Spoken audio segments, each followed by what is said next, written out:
Hi, good evening, everyone. I welcome all of you on the behalf of digisaksham. Myself, Atul Garg. Today we have with us Mr. Vijay Singh Rawat, who has experience more than 10 years in the industry. So we hand over the mic to the speaker. Mr. Vijay. Thank you, Mr. Atul. Hello, everyone, and welcome. This is a fine Saturday evening. All of you could be, enjoying this evening at different places, at different time, at different people, actually. But I'm really happy that you guys are here. Spending your time to listen to me, and this shows that you're very serious about the procurement thing. And I assure you that I will make sure that your time is worthwhile, right? Let me just start by introducing myself. So I am Vijay Singh Rawat.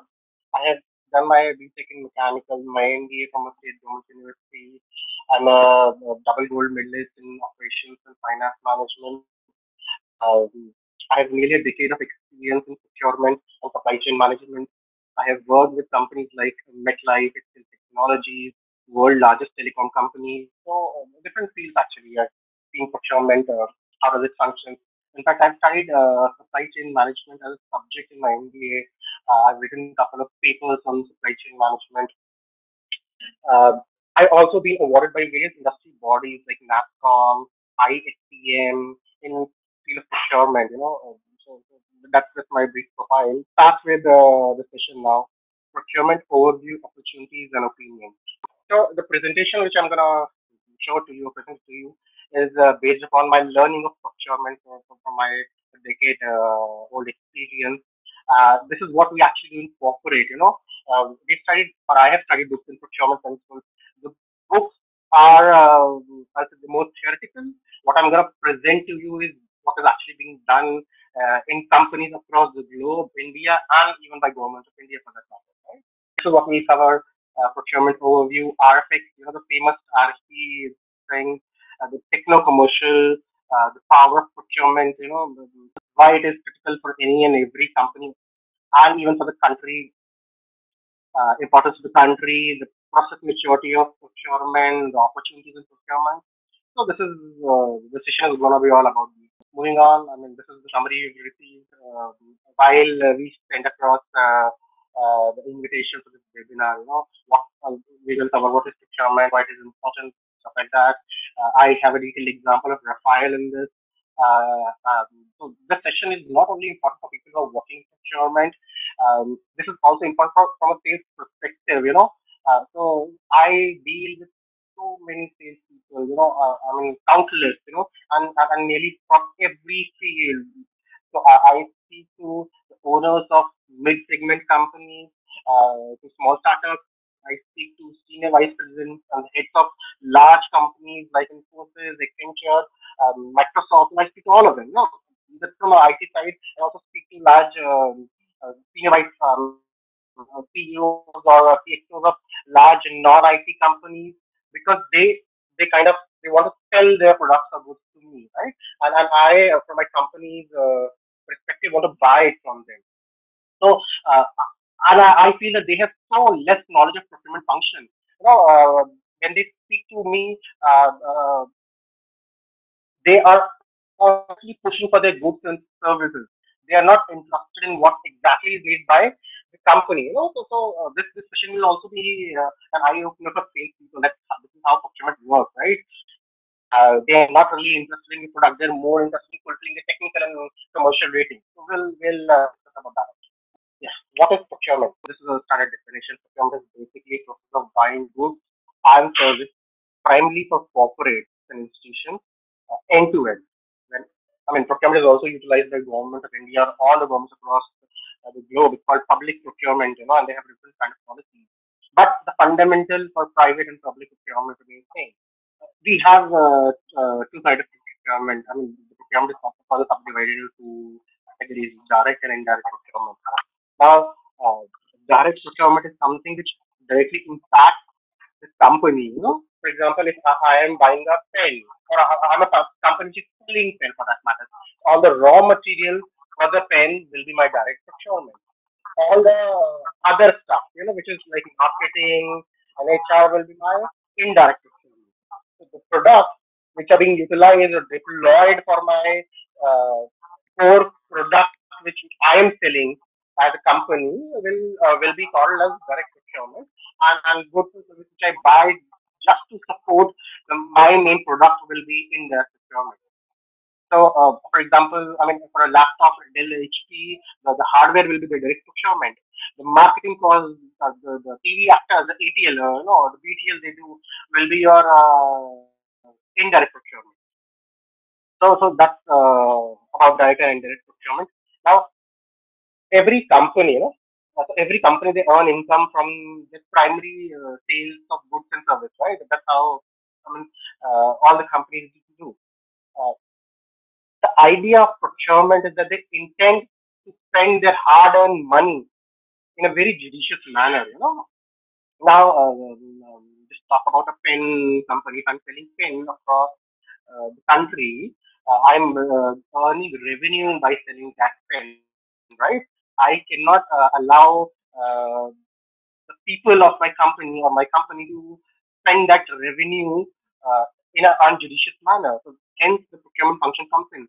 The idea is they ensure that every penny spent is in a most optimistic manner. I can't say best because the cost could always be lowered on subsequent purchases. So I'll say the most optimistic manner you'll have to spend your money. So the role of procurement function in a company is they have to ensure the company money is well spent. All those sales because they're working very very hard. How do they and they work really really hard. So the idea of to have a procurement function is that the money gets spent in a very wise fashion. And we'll talk about that in subsequent slides. Now, procurement function also have to drive the savings in the company. They have to ensure this is the most critical role of a procurement function. They have to ensure that goods and services are available to business, right? Now, you'll say, savings and spending should be the most critical function, not ensuring goods and services. I'll again go back to this pen example. If I'm selling pen, I will need to have the raw material for pen. Does not matter at what. If I don't have the raw material, my sales will stop. So there are two options available with me. Either I have it at higher cost or I don't have it. So if I have it at higher cost, yes, my margins will get hit. But if I don't have it at all, then I am gonna have zero sales. So that's the worst condition. So business continuity is paramount for procurement, which is never ever highlighted. If you see, you talk to any procurement author, I would say procurement author, procurement professional who has worked just for 4 or 5 years, they will never be able to pinpoint the criticality of business continuity for procurement. They just think it's about buying and ensuring savings are there. No, it's all about ensuring the goods and services are available. Otherwise, the whole idea of procurement doesn't make sense. Other important functions of procurement is they have to manage the vendor, meaning the customer, vendor relationship management, customer relationship management, the risk associated with the vendors. I mean, current times you can all talk about risk. The coronavirus time, all the supply chains are hit. So there are risks associated with vendors, the deliveries, the goods and service. Procurement team is supposed to manage that. Now, there is I mean, I'm sure you would like to see this sourcing and purchasing, or basically procurement difference. And I've also mentioned sourcing, or rather, I'll say procurement is larger than, sorry, procurement is greater than sourcing, and supply chain management is greater than procurement. I'll explain to you what exactly I mean. So, sourcing is just the process of buying goods. It is basically negotiation. It will talk about vendor identification, requirement gathering, RFX, and then just negotiating and closing it. Procurement will go to the next step. It will also talk about purchase order release. It will also talk about just give me a second. Sourcing will just talk about negotiation, vendor finalization. Procurement, on the other hand, will extend to purchase order release to the finalized partner.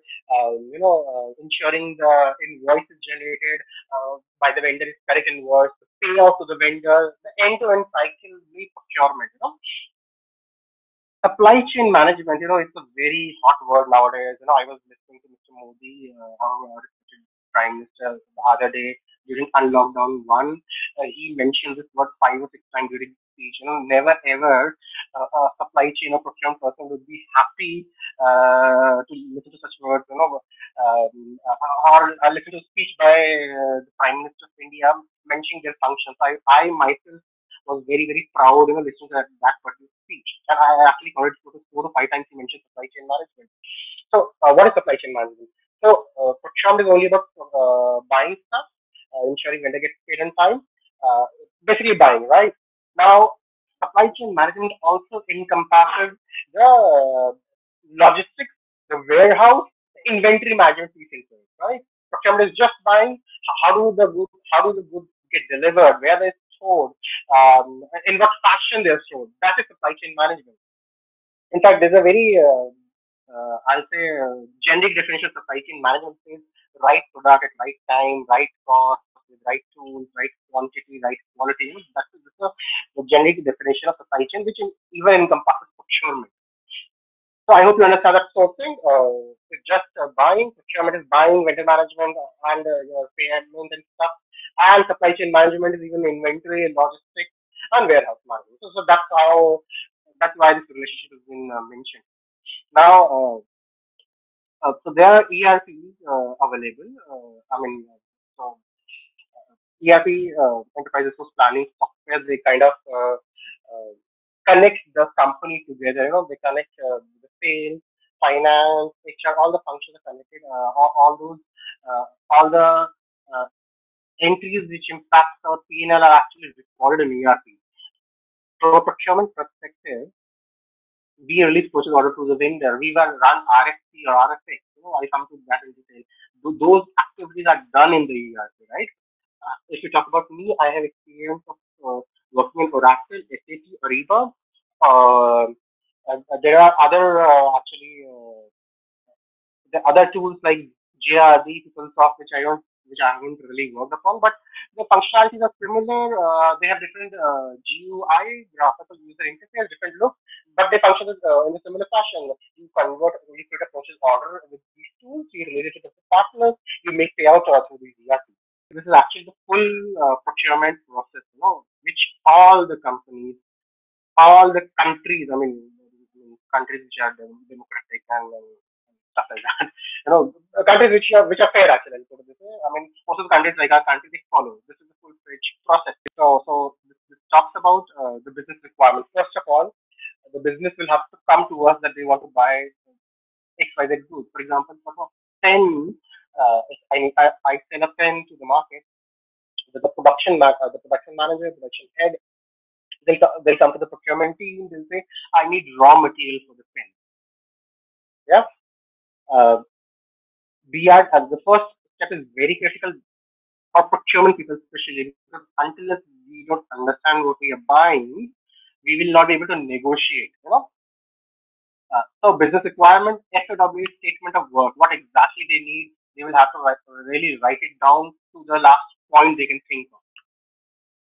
Next step after that is basic vendor identification. So we guys are based out of our experience, we know who will be able to provide the raw material because we would have worked in that industry. We could look at the past previous buy, from where our companies bought or other companies buy. We put that tools like DNB, wherein which has vendor repository created already there, or we could just Google it, raw material for pen, or it will be basically plastic or material, but you'll have to have the specification of the material. Or you could Google it. In fact, you'll be surprised to know there are so many supply chain startups that are coming up. They make buyers meet sellers. Not like OLED. It's kind of OLED but for corporate. So startups have started doing this. I keep on. I keep on doing a lot of conferences. I meet them, and I think they're doing a tremendous job. They bring down the cost. And it's a good. Now, once you identify basic partners, then you will do an X, I'll say. So X is a variable, it could be P, I, Q, or an RA. And I have a detailed presentation, in fact, 2-page presentation to explain what is an RFP. But for now, let's understand that RFP is just process of soliciting quotation or requesting quotation from the partner, right? So I have a requirement. I will float it to the market to selected vendors. Then we will finalize vendors on basis of techno-commercial method. Another great term, and I have another presentation to explain what is techno-commercial. So we'll finalize a partner that I want to buy the plastic material from this vendor at this price of this specification. So that's techno-commercial. Awarding the RFX, basically informing the partners that the RFP is formally closed, and now to the losers, I mean, to the people who don't qualify others, just mentioning that the RFP is concluded, all the best for next time. To the winners or the qualifiers, we'll be mentioning that you have won the RFP. Now let's move to the contracting phase. Contract is is another very important part of procurement. We do not own the complete contract, but I'll say all procurement professionals are paralegal. When I mean paralegal, we will have to understand the basics of contract. There are boilerplate clauses which we need to understand, like liquidation, limitation of liability, indemnity, termination. There are few clauses which we need to negotiate and decide to into the procurement professional. Being a procurement person doesn't mean you will only negotiate price. You will negotiate a payment term. The legal TNC also to a large extent. Then comes the process of releasing purchase orders, then the goods and services. Once we release the purchase orders, which is legally binding, the vendor will deliver goods and service, whatever we have placed an order for. Then they will raise an invoice in the ERP, and the invoice will be approved, and the payment will be made. So now there could be multiple other steps after this, like vendor governance, evaluation of the raw material. So if it's a service, we have to see if the service was delivered properly. These are, but what I've mentioned is very basic step which the very basic of the company which have procurement function will be doing. Next is my favorite topic, which is, I mean, it will be the favorite topic for every procurement person, which is savings. Now cost savings, they're actually divided into two parts: cost reduction, cost avoidance. Now, I'll give you an example, or maybe let me tell you the definition. Cost reduction is basically reducing on the existing cost. Cost avoidance is basically avoiding a future cost. Now, let me give you an example. Suppose I am buying a pen. I buy a pen at 100 rupees, right? I bought it for 100 rupees last year. If this year I buy it for 90 rupees, 10 rupees is my hard saving for cost reduction.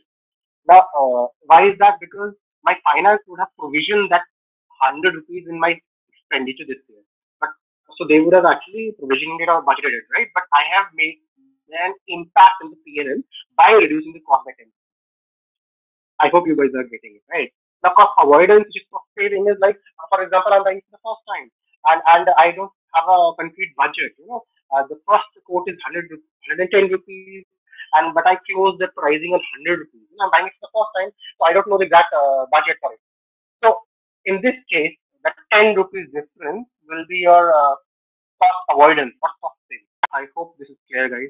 So the three broad sub-classification of procurement. For example, not example, I lead a team of procurement in my organization. I head procurement as well. So I have my team is divided into three categories, and which is done in most of the organization. So my procurement team is divided into sourcing, operations, and governance. Now, sourcing guys, they actually do vendor search, RFX, negotiation. They have negotiation tactics like fact-based negotiation. They use skills like something called BATNA, best alternative negotiated offer, something of that sort they do. But they are more of strategy guys. I'll put it. The strategy people. They do commercial closures for the sourcing team, right? Next is operations team. Somebody who releases PO, creates a purchase order, releases the purchase orders, helps vendor with invoicing, ensures vendor payout, vendor master, registering a vendor in the system, adding their PAN, GST, hell lot of activities we do. Sourcing is more, I'll say, more of a brain heavy job. Operations is more of a, as its name suggests, operational job. Not that you don't need a lot of brains in that, but you do have a lot of hard work there, right? The last segment, the last team I have is governance. They are the people who create policy, the procurement policy, the supply chain policy. They ensure that policies adhere to. They do audit for the team, and they also manage audit. So as the procurement people, they're subject to internal audit, statutory audit, multiple kind of audit. Governance people also manage the supplier relationship management. They oversee the sourcing and operation people. The sourcing guys, they work as per the guidelines given by governance people, and governance people they keep an eye on them. How do they work? Operation guys also work as per the guidelines by governance people, and governance people ensure that they manage their tax properly. The field patient tax, the vendor payout tax. The governance team also is responsible for reporting the monthly savings and operations done to me and the CFO. So that's how the procurement team is divided. Moving on, this is the famous RFX. Everything in the country or large MNC or government regulated entities are procured through RFX process. The RFX, they have actually three categories: RFI, RFQ, RFP. Now, RFI is basically when you need information from the vendor, as the name suggests, request for information. So when you have vague idea of what you need, but you don't know the exact specs. For example, in my pen example, I know I want to create a pen, but I need some plastic material, but I don't know the specs. Then what I will do, I will put a RFI because I don't have the specs. I want vendor to create a spoke for me. So that is where we use RFI. When you have big idea, you want to buy something, but you don't know the specification of item, right? RFP RFP is primarily for solutions. Wherein I have everything I know. I need. I know the specifications. I need a solution. So I will ask for a proposal. Request for proposal. It is basically the process which is followed by technical commercial, because next is RFQ. RFQ is primarily for goods or services. Sorry, primarily for goods which are standard in nature.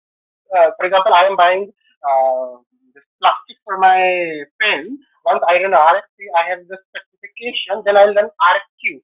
I will not run an RFP, because in RFQ I just need commercials from the partner based upon the specification I've given.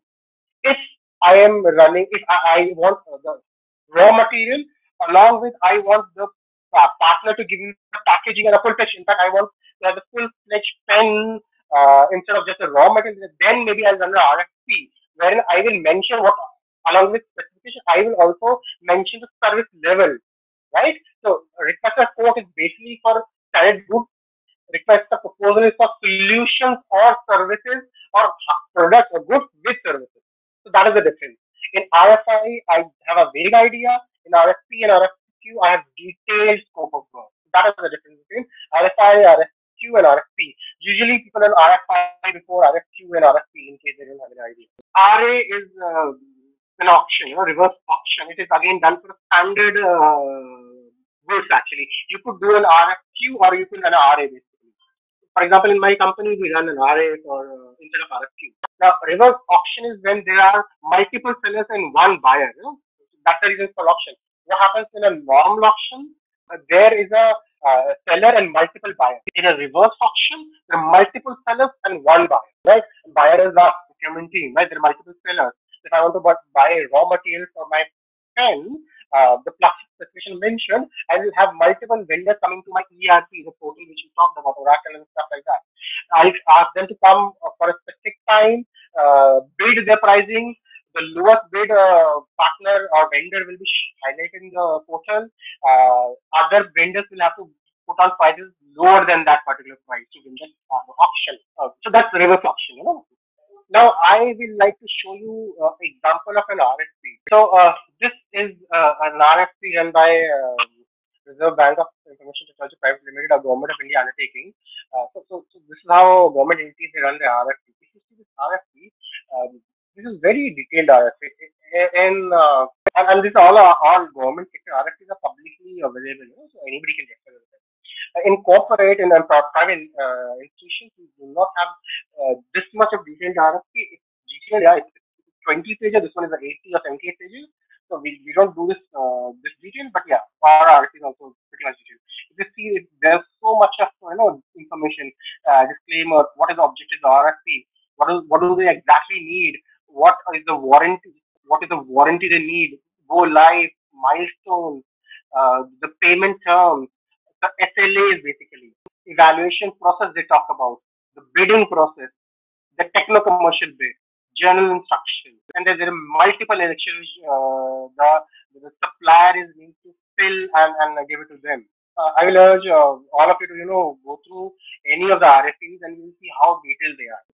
To the next thing, yeah, this is so once the RFP is done, what happens next? Receive proposals from the we receive proposals from the bidders, the sellers basically, right? Now there has been a history of awarding the RFP, RFQ, RA to the L1 vendor or the lowest cost vendor. Now, this has not exactly yielded good results. Now I'll give you an example. So I am buying pen. I'll go back to the pen example. This is the simplest one. If I want to buy a pen, somebody is giving, vendor A, B, C. Vendor A is giving me for 110. Vendor B is giving me for 100. Vendor C is giving me for 90 rupees. Now, if I just go by commercial, which is L1, I will just buy it from vendor C at 90 rupees, right? But I mean, there are multiple technical factors should be factored in. For example, how many words this pen can write. Maybe pen provided by vendor A could just write 10,000 words. With B, it's 8,000. With C, it's 12,000. So other could be what colors does that pen write? What is the ink cost? There's something called TC, the total cost of ownership. So I buy that pen, but the ink for the pen is costly. So the pen is 100 rupees. For partner A, the ink is 50. But for a vendor C, who is my L1, the pen is 90, but the ink is 60. I'll end up spending more with partner C, though it look like in first go that vendor C is the L1, but if I transfer the TCO, I might revisit my decision. The grip quality, for the pencil, how smooth is my writing? What is the warranty of the plastic? So these are the factors which should be considered before making the procurement decision. You do not buy anything just based on cost nowadays.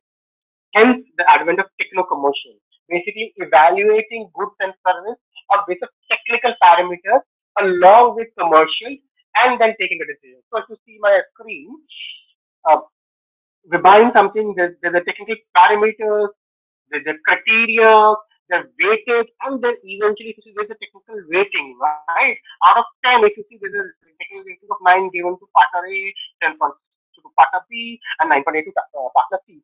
Then this should be supplemented with commercial rating, and then the order should be placed.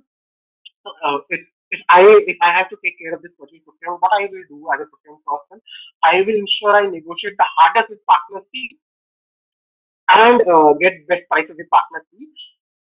Also, good amount of discount from partner A. I might end up placing an order in partner C if it is my L1 or the lowest cost. Reason being, by doing so, my business will be happy because they're technically best, and I will also save a lot of money. So I hope this techno-commercial part is clear to you guys. Moving on. Oh yeah, this is power of procurement. One of my famous favorite examples. I've seen it somewhere. It actually stuck my mind. For first 5 years, I never realized it. I was such an important function. I'm sure you guys are aware about the front line function and the support function. Procurement is always a support function. Sales and product primarily front function or main function. But this example will show you how procurement, why procurement is important and this example for corporate, but it's important for everyone, right? Because it impacts your P&L. So there are only two functions basically which impact your P&L. One is sales, another one is procurement. Now you might agree that HR and marketing they also impact, yeah, but the procurement for HR and marketing is done by procurement team. The manpower process there, but this example will show you why procurement is important for corporate. This presentation of this particular slide will show you why procurement is a critical function. All of us we think that only sales makes an impact to P&L or profit and loss of a company, but that is not the case. Procurement makes a major impact in the P&L of any and every company. this slide or this example, this actually struck me long back. I was attending a conference. I really, I did not know that I was working in such a critical function until somebody told me, So this slide will show you why procurement is very, very critical for every company. Now, in the first graph of the diagram, you see this XYZ company, their revenues are 30 lakh a year, right? The raw material cost is 25 lakh total. The 30 minus 25, 5 lakh is the operating income, and then there is a margin of 16%. Now, what companies usually do? What typical company will do? Mr. Atul is also running a company. A lot of people are running companies. They will pump up their money in sales. They will, and I've seen that, a lot of companies, they incentivize sales. They do so many of training. In fact, there's a study which says for every 100 hours of training is done to a salesperson, only I think 5 hours of training is given to procurement function. So you could see how the importance which is given to procurement people in India. I mean, across the globe it's increasing, but in India, it's not that great. So what if in this example I increase the sales by 10%, assuming my expense will also increase by 10%, my operating margin will remain same. So I'm saying if I double my operating income from 30 lakh to 60 lakh, my expenditure will also increase double nearly. That should be 50 lakh. Again, my margin will remain same. Now, I, as a company owner, try to do something else. Instead of pumping up that multi or whatever money to my sales, maybe I'll push some money or some incentives to my procurement people also. I will maybe and then you will see the impact. So if my sales remain same 30 lakh, my cost of goods sold or an operating expense, they get reduced by 10% from 25 lakh. 10% of 25 lakh is 2.5 lakh, only 20,000. Total cost is 22 lakh and 50,000. If you see the difference, the operating income will be 75 lakh, revenue minus cost, the operating margin will nearly grow by 9%. So if I spend a very little on my procurement, keeping my sales constant, I can increase my operating margin. So this will show you the importance of procurement for any company. So for companies, what eventually matters is the balance sheet. So procurement is one of the critical functions which can make an impact on the operating margin. So that's what this presentation I hope has being able to make yourself aware that procurement is a critical function for every company. So I'm assuming all of you are aware of the GDP, the total of the goods that are sold in the country. In India, the government procurement, it touches 30% of the GDP. It's a big number. We say all of us say that IT is like 10% of, for example, I don't know the number, but IT 10%, like it is 20%, so X%. Procurement itself is 30%. So it's a very large number. India is like $2 trillion country intending to go to $5 trillion. Look at the procurement that government does. And when I say government procurement, I mean to say from the file to reconstructing the parliament, I mean, you name it, and everything which government of India procures is done by, I mean, it's obviously country's taxpayers' money, but that constitutes of government procurement, which is of thousands of crores, I have to be honest. Now, I've just taken an example of Rafael. I've mentioned this, I've told you the RFP and technical commercial process. Rafael and all the other goods and services in our country are managed by or are procured by an RFP process itself. So there is a defense ministry. It manages this RFP process. It is at all the procurement in government or government sectors is governed by CVC, Central Vigilance Commission. I'm sure you would have heard of it. Now, we can just go to the text file.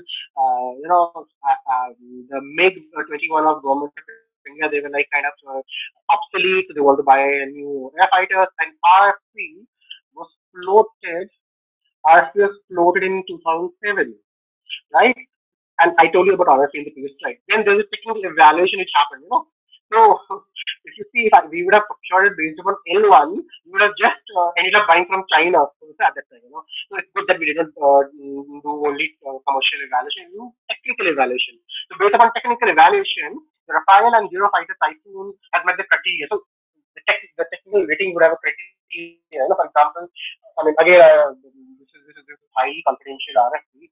I'm assuming the criteria will be could they do mid-air fuel, how many loads of weapons they can carry, how far they can fly, at what Mach they could fly, 1.5 Mach, I think something is right for Rafale. Yeah, and which generation fighters are there? Rafale, I understand, is 4.5 generation fighters. So those second criteria, only two fighters planes could qualify, Rafale and Eurofighter. Now, Rafale was declared L1 bidder. L1 is lowest cost. This is sector commercial. Technical rating happens. Multiple requests were there, vendors were there. Only two qualified after technical, and one obviously it will be one after commercial. So Rafale won that order, and the contract negotiation began, and there was some hurdles. The Dassault Aviation was not willing to take responsibility for quality because they wanted to produce political stuff. I'll not go into that. Yeah. So again, the deal was estimate of something 54,000 crores. The NDA government said that they are making some savings. So if you think, and this happens in our company also, whenever we pay some money in product, the product team they end up taking the credit for it. So it happens in government also. Don't worry. So those poor procurement people and defense ministry would have done some negotiation, and the government end up taking the credit. But that's very obvious. And then what they did eventually is government to government deal. So the deals of this or the details of this deal is not available public domain. So in procurement purpose also we have exceptions. This was an exception deal, or it was made an exception deal. So for example, in my company, I can buy to whatever value. But for exceptions, which is going ahead with L2 vendor, second best cost vendor, with exception other partners, there is exception which is given by CEO. Similarly, in a country, government of India can take that exception. They can violate the RFP process, but in this case, they did not violate the RFP process. They followed the RFP process, just that they did not disclose the deal information. And I think the information, I think we eventually got the handover of Rafale last month, which is great. So what I'm trying to highlight here, guys, is that everything you see done or procured by government of India is through the RFA process. That is the power of procurement in the country. So it's just, procurement is just not a small term. It is there everywhere. It touches your life in manners which you even don't know. And I've just taken example of Rafale. There are other things also government of India buys. Whatever you're getting from government of India, and if it is bought from somewhere, it has gone through an RFP process, which means procurement people have helped you. So we procurement folks are hardly recognize on all the value we do for the company or the country. But and I'm not saying this because I need that value. I'm just saying that this process touches your life without you even knowing that. Going forward, process maturity and acceptance.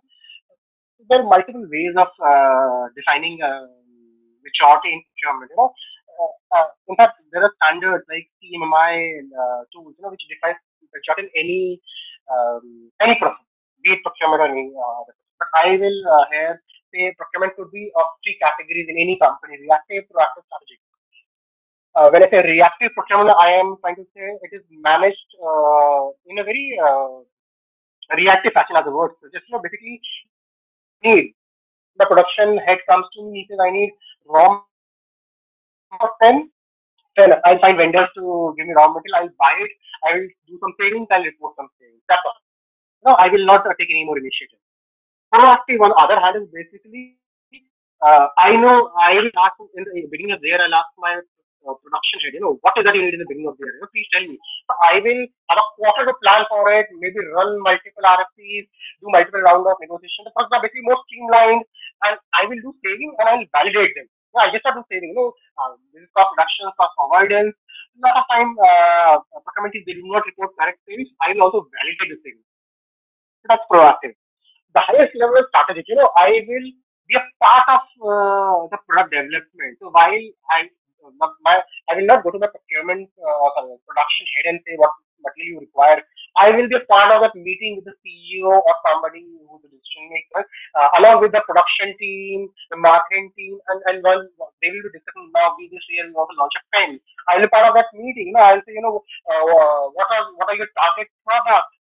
For example, say students, then I'll say, maybe I'll have to check with my vendors, which are the most durable materials. I'm saying basically I'll be part of the strategy formulation. I will be just not a department which should be involved when required.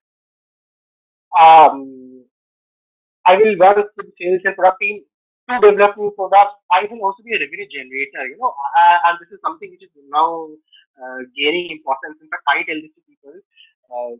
So I'll go back to this pen example, and I'll tell you how I also did it in my company. I am my primary KRA in my company is savings, continuity management, and stuff like that. I also have an additional KRA of revenue generation. Now you'll be shocked that procurement is a cost center. It is not a profit center. How can I generate revenue? We have talked about power of procurement. I will also say that procurement guys are really, really powerful with respect to the repo they have with the suppliers.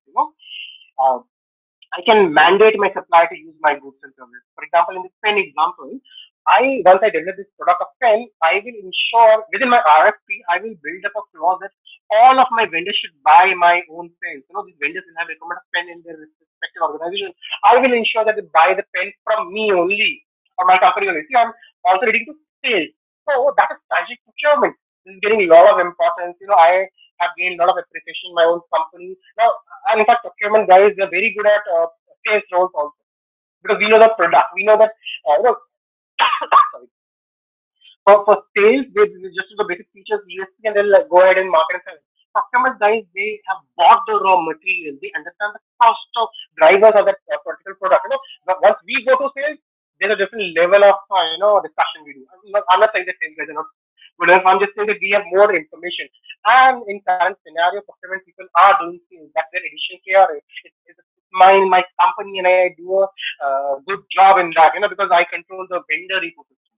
That's strategic procurement. Going on, globally procurement is it's already matured in large MNCs like MetLife, Standard Fuel company. It has decade-old supply chain policy. It's called Bible. You can't change it. In India, procurement is gaining importance. So initially, I'm sure you are aware, there was a procurement function. It was HR administration. It was additional responsibility for HR. Nowadays, it's finance, but slowly it is gaining importance. In fact, supply chain has gained importance in COVID era. Right? Modi mentioned supply chain multiple times. Procurement, it remains reactive in most of the companies. If there are 100 companies in India, I'll say 50% have reactive supply chain, and I'll say 60% have reactive supply chain, and only 40% have proactive supply chain. Very, very few will have static supply chain. We still do not have the concept of CPO, Chief Procurement Officer. You would have heard of CPO, CIO, a lot of other. CPO is still a function which is evolving. As we go to strategic procurement, the role of CPO will be enhanced. They will be given more authorities, but that's yet to happen. That's not there. MNC is there, but in local entity companies, opportunities. So a lot of opportunities in procurement now. I mean, now they're growing. I say procurement and supply chain. Supply chain will have logistics, warehousing, and procurement opportunities. So what has happened? Why there are opportunities in procurement or supply chain now? Because there is focus on cost reduction. Every company they want to reduce the cost. If the sales is limited, the only way they can make their balance sheet stronger is by reducing the cost. Healthcare, all the healthcare and their ancillaries are hiring procurement professionals. I mean, in fact, to be honest, I'm getting so many calls when I'm from healthcare industry that we want somebody to create a procurement department or create a procurement head and stuff like that. I'm shocked, something. There's a lot of opportunities in healthcare, especially because of the current coronavirus thing. Now, they're also exposed to supply chain risk. I said supply chain being the right product, right person, or right people at right time. That's not happening because of coronavirus. If they have realized there's a risk in my supply chain, there's a lot of risk professional to manage the supply chain being hired. there's a lot of opportunities in procurement and supply chain. That's what I'm saying. And supply chain is going from reactive to proactive. So if it's reactive, you'll require less number of people. If it is proactive, and you need people to plan your procurement. This in India, the procurement is moving from reactive to proactive. Hence, the hiring is going on. There's a lot of studies. You're aware about Big Four, EY, PwC, Deloitte, KPMG. They have done so many studies of risk in supply chain, and I've given links to few of the studies. You should go and study it. You will see that the world is talking about supply chain. So the reason world talks more about supply chain and then us is that the supply chain is matured there. For us, we are listening to the first time. I think that this Mr. Modi is the first time Mr. was spoken was uttered the word of supply chain so many times in one session. Otherwise I don't think any of the leaders is really focused on supply chain. There are a lot of procurement bodies, which will use certification, which manage, which are recognized globally in the region of procurement and supply chain. I mentioned few of them: CIPS, IIPMR, APIS, ISM. ISM is one of the oldest, I'll say. There is a special institute in India also, and the worst part is we are aware about global bodies. We are not even aware about the body which is in our own country. With IIMM, Indian Institute of Material Management. I have not mentioned it. I have not given the full form. I wanted you to guess it, but I just kind of revealed it. It's IIMM. They give us a lot of diploma degrees in supply chain procurement. We have this collaborative with CAPS, ISM, and a lot of other bodies. So basically, what I'm trying to say is a body of supply chain procurement in India is called IIM. Uh, it is not really developed. If you ask me, I've been to their Delhi center. The fundamental problem, now I'll go to the opinion part, and then I'll open up the question to you. The fundamental problem in India is that we do not realize the importance. In my field, I'll say supply chain procurement until we don't push comes to shove. We could have strengthened our supply chain logistics, but we don't. We haven't. Now we are starting to do that. Now the logistics is a part of supply chain. Along with procurement and warehousing. Every product which you use, like your pen, your laptop, it has gone through supply chain and logistics also. So if government of India today improves the logistics network, like railways or the seaways or the trains, the cost of logistics will go down. It will have a cascading effect on the cost of goods and services. If you have good highways, we'll reach our office little on time. We spend less time on roads, more time in office and at home. Our quality of life will increase. The impact of logistics of supply chain is not only on cost, it's on life of the country. And we as a country should realize it, and we should really. It's my request to government of India to really, really look into it. And all those countries that they developed because of reason. Because they focus on the supply chain. You go to Japan, they talk about just in time, which means I will procure raw material only when I need, but I'll plan it in advance. This can never happen in India. We cannot plan. We will not do that. I'm being honest. I think if we need to be developed, or a developed nation, we need to have better quality of life. We need to have better supply chain. And I think one more slide. If you mention about future courses, if you are really interested, you can reach out to digisaksham. It's about contract management. So contract management is basically, from a procurement perspective, all the clauses will cover all the boilerplate clauses, the clauses which are, like indemnity, termination, limitation liability, apart from basic commercials, like pricing terms and all. Procurement in service industries, and then there is the father of everything, supply chain management. It's 10 sessions because it will encompass logistics, procurement, contract management, then there is IT procurement, non-IT procurement. If you guys are interested, please reach out to Mr. And that's all for my side. Thank you, Vijay. It was lovely session with you. Yeah. I'm really grateful to all Thank of you. you. I feel that time is of paramount importance and all of us should value it. And I'm thank you that you have attended my session. And guys, have a great weekend.